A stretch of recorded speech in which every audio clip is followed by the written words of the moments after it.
أعوذ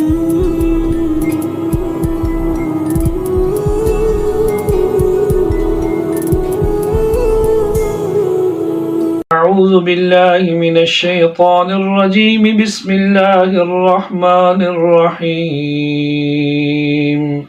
إني توكلت على الله ربي وربكم ما من دابة إلا هو آخذ بناصيتها إن ربي على صراط مستقيم۔ سورۃ ہود، پارہ نمبر 12، سورۃ ہود آیت نمبر 56۔ اس میں ہود علیہ السلام کا ایک اپنی قوم کو پیغام ہے۔ جب ان کی نافرمان قوم نے ان کی دعوت کو جھٹلایا تو انہوں نے یہ فرمایا کہ انی توکلت علی اللہ، میں اللہ کی ذات کے اوپر توکل کرتا ہوں، بھروسہ کرتا ہوں، ربی و ربکم، جو میرا بھی رب ہے تمہارا بھی رب ہے۔ اور آگے اللہ فرما رہے ما من دابہ، کوئی ایسا دابہ نہیں ہے، دابہ مانا چلنے والا جانور۔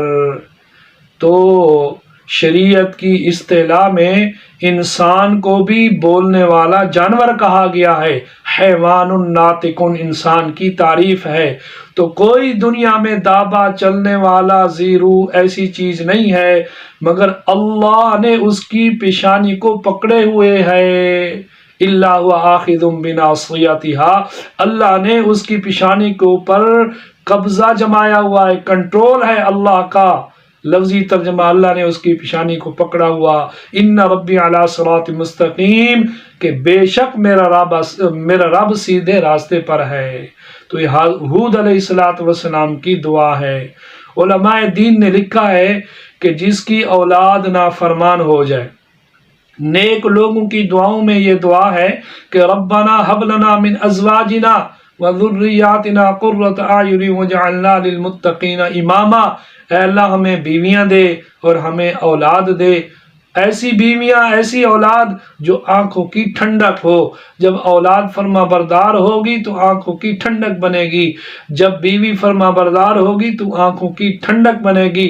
خدا نخواستہ اگر اولاد نافرمان ہو جائے، ماں باپ کا دل دکھائے، دل چیرے، دکھ پہنچائے، تو پھر ایسی اولاد سے ماں باپ دکھی ہو کر بد دعائیں دیتے ہیں۔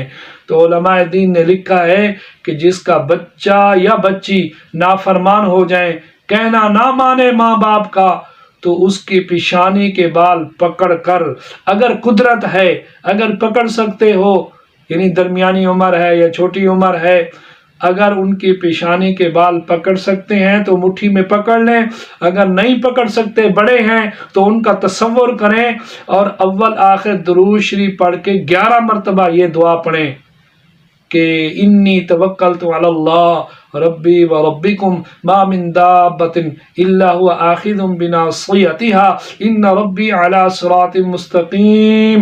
12واں پارہ سورۃ ہود آیت نمبر 56۔ اس دعا کو پڑھ کے ان کے اوپر دم کریں، 11 مرتبہ پڑھ کے دم کرنا ہے اور گاہے بگاہے دم کرتے رہیں۔ انشاءاللہ اگر نافرمان ہے، کہنا نہیں مانتے، تو اللہ پاک ان کو اس دعا کی، قرآنی دعا کی برکت کی وجہ سے فرما بردار بنا دیں گے۔ انما اموالکم اولادکم فتنہ، بے شک تمہارے مال اور تمہاری اولادیں تمہارے لیے بہت بڑی آزمائش ہے۔ واللہ عندہ اجر عظیم، اگر اولاد کو آدمی فرما بردار بنا کے اللہ رسول کی اطاعت میں لگا دے تو اللہ اس کے بدلے میں بہت بڑا اجر عظیم دیں گے۔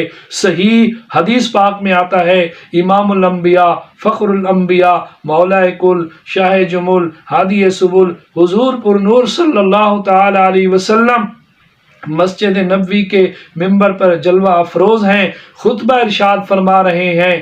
آپ کی پیاری بچی لخت جگر سیدہ فاطمہ رضی اللہ تعالی عنہا کے دونوں شہزادے حسن و حسین بچپن میں وہ ایسے لڑ کھڑاتے ہوئے مسجد میں جو ہی داخل ہوئے، اللہ کے نبی صلی اللہ علیہ وسلم نے منبر چھوڑا اور ان دونوں نواسوں کو اٹھایا اور اپنے سینے سے لگایا اور پیار فرمایا، اور ساتھ یہ آیت پڑھی کہ میرے اللہ نے سچ فرمایا کہ تمہارے مال میں، تمہاری اولادوں میں تمہارے لیے بہت بڑی آزمائش ہے، اللہ کی طرف سے امتحان ہے۔ محبت اللہ ڈالتے ہیں میاں بیوی میں، اور ماں باپ اور اولاد میں اسباب ہوتے ہیں، ہر چیز کے محبت کے بھی اسباب ہوتے ہیں، نافرمانی کے بھی اسباب ہوتے ہیں۔